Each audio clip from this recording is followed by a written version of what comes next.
Welcome to Salsido Paranormal. I'm your host, James Salsido, and tonight I'm sharing true paranormal stories from the web. As always, you can find all episodes of the show along with links to social media, ways to listen, and ways to support the show at the website, and that is salsidoparanormal.com. That's SALSIDO paranormal.com. There are many ways to support the show. You can always share the show with others and rate and review it on your favorite podcast platform. You can sign up for the Patreon feed and get all the extra content there for as little as $1 a month. You can also check out the merchandise store and get all kinds of shirts and other items with designs made by friends of the show. Support is never expected but always appreciated, as there are expenses in making these shows. And also, my cat Logan apparently wants to say hello because she's meowing. Anyway, um, so also please follow friends of the show. That would be Jen, the Arcane Observer, who is the co-host of the show on Saturdays when she's able to make it, and also has her own channel. And Michael Strange of Trouble Minds Radio and the Trouble Minds Radio Network, KUAP Digital Broadcasting, where you can hear all kinds of amazing shows, as well as your own, my own, not your own, unless you're on the network. But anyway, as well as my own, online for free 24/7. And I think that takes care of everything. So let me get to these true stories here. Thank you all for being here and listening in. And let's see how many of these we can get through today. I find where I'm at. There we go. This one says, I'm still not sure. I'm not even sure if I believe in advanced aliens. But all I know is I'm confused. A month ago, in probably September, I was sitting in my dad's truck, parked in our backyard, on the phone with my girlfriend in the middle of the night. When she had to go take a shower, I was left alone. So I decided to walk around outside in the dark a little. That's when I looked up in the sky. From my house towards town, a ways above the sky, in the sky, I saw a red, round, orange light. So I guess I mean orange red. I assumed it was just the moon having a deep red color until it started to shift. Then I saw a smaller light break off of it and float around and then rejoin the main light. And then the whole thing shrunk and then faded away. Just after it disappeared, my girlfriend called me back and I explained what I saw, and she was confused. I wasn't necessarily scared, but I was intrigued for sure. I'm not sure what I saw, but it looked nothing like a simple light show or drone showcase. It was blurry, too, almost like that picture NASA took of a black hole. And that's where that one ends. I've heard many accounts of lights having uh, being out there, people seeing lights in the sky, and then seeing other lights come out of them. And even the same thing with craft as well, objects in the sky. But I've heard that with both those things, both solid vehicles, at least what appear to be vehicles, and just lights. And it really is amazing how many of those accounts are out there. So so yeah, that's a neat one, and that there are just so many accounts of that over and over again, people seeing similar things. And lights are seen everywhere. in the sky, in space, uh, in and around forests, just out in nature, inside buildings. Um, so it's a common thing. The question, of course, is what are all these lights, and we don't know for sure. Moving on to the next one here. This one says, so I was in a car with two other people. Let's call them R and L. R was driving. L and I were passengers. We pulled up to a gas station so R could buy something at the convenience store. I don't remember what it was. L went in and I stayed with him and I stayed in the car. First of all, I want to say that as soon as we pulled into the gas station, the place gave me the creeps.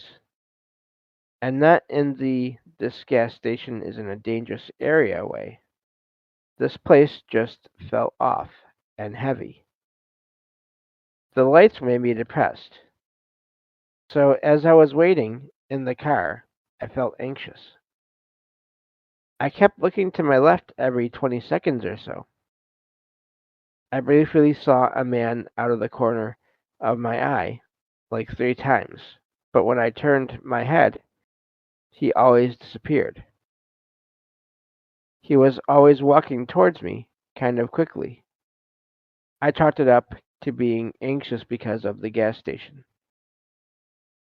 Every time I saw the man, he looked slender, with light skin, and had shorts on and sneakers and a sweater. Anyway, L came back before R. We both started talking about mundane stuff. I don't really remember what. Then R came back, and as we were driving off and leaving the gas station, I said, I'm so glad we're leaving. This place is creepy. Elle said, why did you say that? I didn't want to sound crazy, so I just said, I don't know. The place is creepy to me.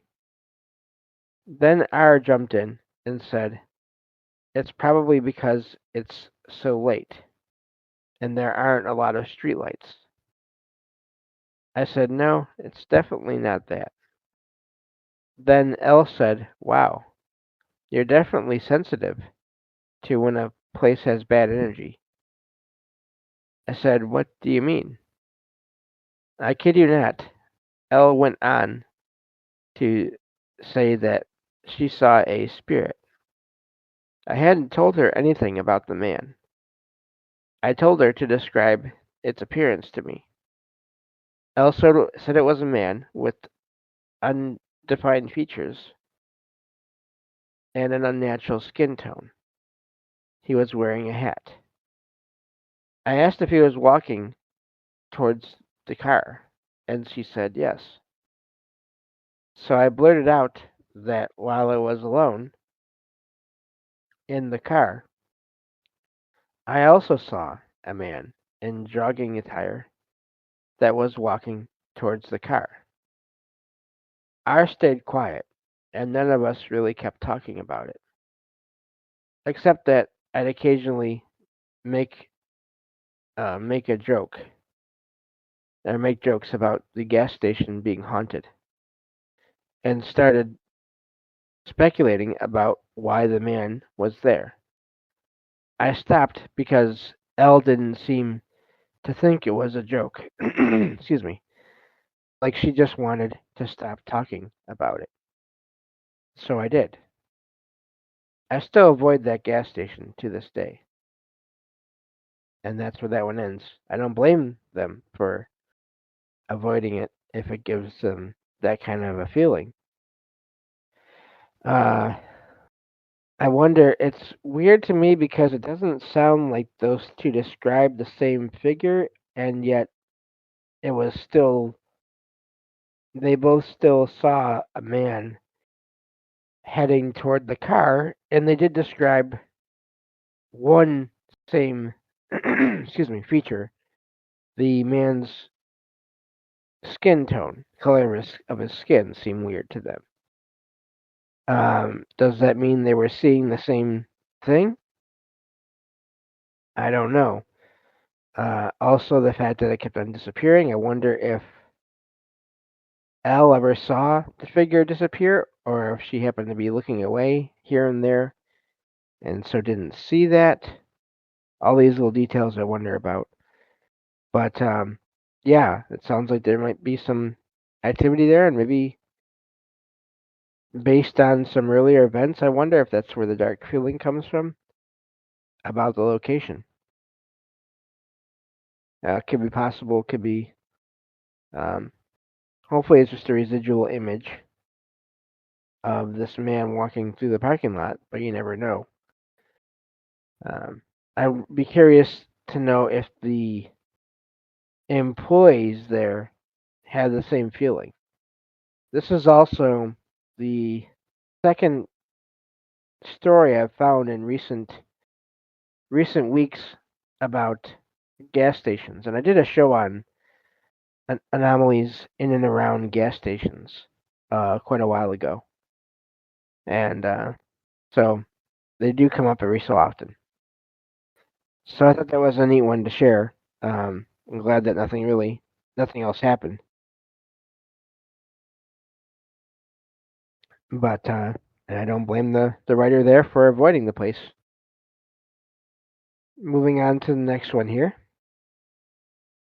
This one says, I want to see if anyone thinks this is by any chance related. I slept in front of a mirror from high school through college. I also grew up believing and experiencing the paranormal. From the time I was in high school to college, I had a mimic. My little sister would talk to it in my parents' house, and even my very Christian roommates would run into it in college. I never saw it. It wasn't until this week when I realized nobody had seen it recently. My husband never has. And I realized I also hadn't slept in front of a mirror since college. From what I've seen, it hasn't been related in other cultures exactly, besides the fact that sleeping in front of a mirror can invite something, and it's in quotation marks, a baby, it says cheaters, whatever. My husband has recently been leaving our bathroom door open in our new our house, which has our vanity mirror then facing the bed. For some reason, it makes me wildly uncomfortable, like I'm exhausted and ready for bed, but I'm going to get up and close that darn door. It's never bothered me before. Do you think sleeping in front of a mirror can invite a mimic and then, in some sense, uninvite it when I don't and change surroundings? Either way, that darn bathroom door is staying shut. And that's where that one ends. And that's a fascinating possibility or connection there. The idea that mimics can somehow come from mirrors or through mirrors when people are asleep in front of them, and I guess can look into them. I don't know how that works, but the timing is odd, at least in this one person's case, that as soon as they stopped sleeping in front of a mirror, the mimic activity stopped. I really wonder about that. I'd be curious if over time, I find more accounts like that. Uh, because that is an amazing idea to and thing to sort of figure out within that writer's own life there that how the timing works out and that maybe the one caused the other. The being in front of a mirror and being able to see it somehow drew the entity forward into this world or allowed it to come forward or I don't know, but I thought that was an amazing one there, so I wanted to share that. Moving on to the next one here. This one says, my paternal grandmother died when I was very young. Prior to her death, my parents, two older brothers, and I would visit her and my uncle, who lived with her, quite often. During one visit, I said I had to use the bathroom, which was on the second floor. My grandmother said, go ahead, but make sure you don't open my bedroom door. There is a ghost living in my closet. This is my only actual memory of this event. The rest was told to me by my mother. My grandmother said the ghost was there for somebody and would not leave without them. My uncle agreed there was a ghost in my grandmother's closet. Around the same time, my grandmother started to say she had a ghost in her closet.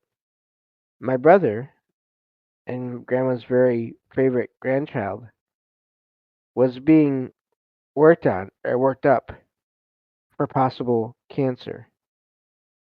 On the very same day that my mom learned that everything was perfectly fine with my brother and he did not have cancer, my grandmother died of a massive heart attack.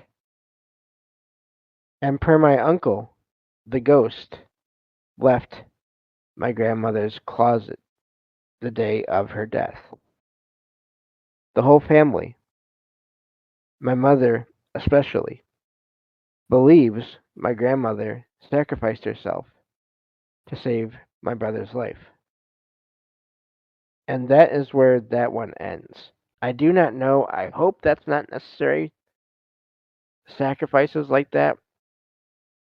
Uh, it is odd that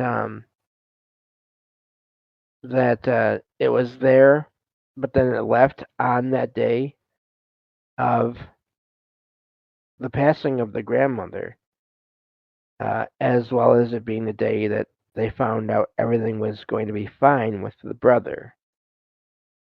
Uh, yeah, I see your comment there, Dawn. Um, it is not fun. Not it's yeah, I hear you. Both of my grandparents passed of it. But yeah, so I don't know if the sacrifice thing is accurate. If it's a feeling they have, then maybe it is, but beyond that, I'm not sure. Other than the timing is odd. And I don't know. I wonder what else happened with that closet that they didn't talk about. If it was just a presence, uh, all these questions I don't know. So it's that's a strange one there. And yeah, I don't always. I try to avoid it. Uh, naming exact uh, diseases and things like that. But In some cases, in some of these accounts, they're kind of they seem relevant to the case, to the experience. So, looking at the chat here, and the Quantum Alchemist says, reminds me of a time when some friends told me they took shrooms and one of them had something like a vision or so.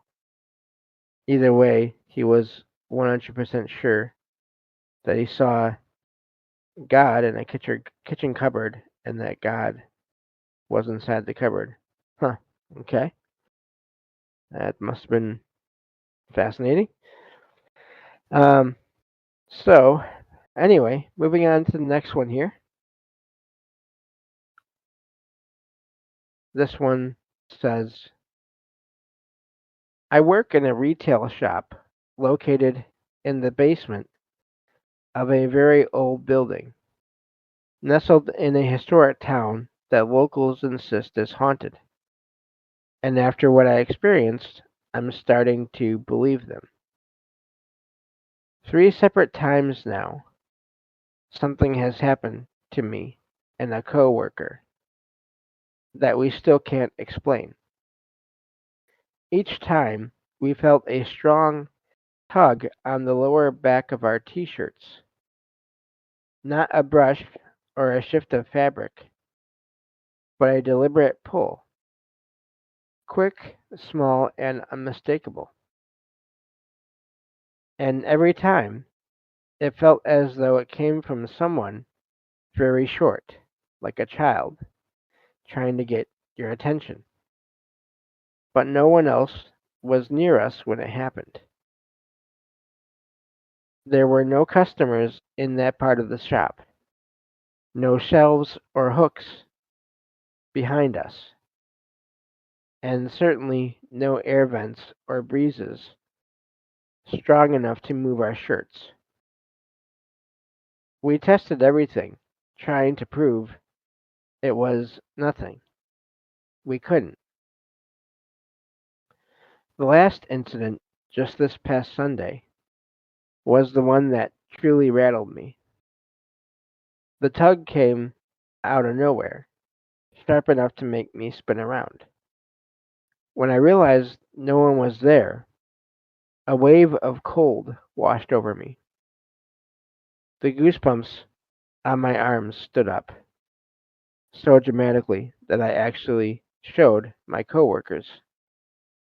Their faces told me they knew I wasn't imagining it.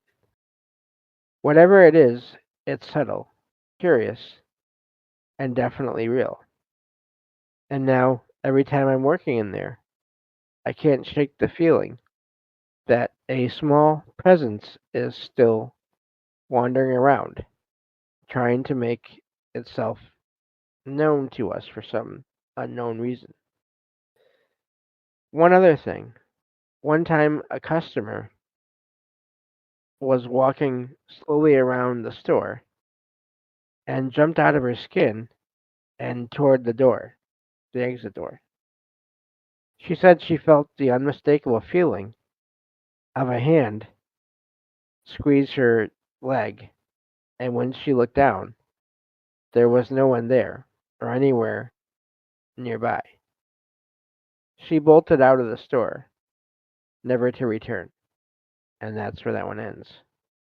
And that's all the time we have for this episode. Thank you all for listening, and I'll talk to y'all next time on Salsido Paranormal. Take care.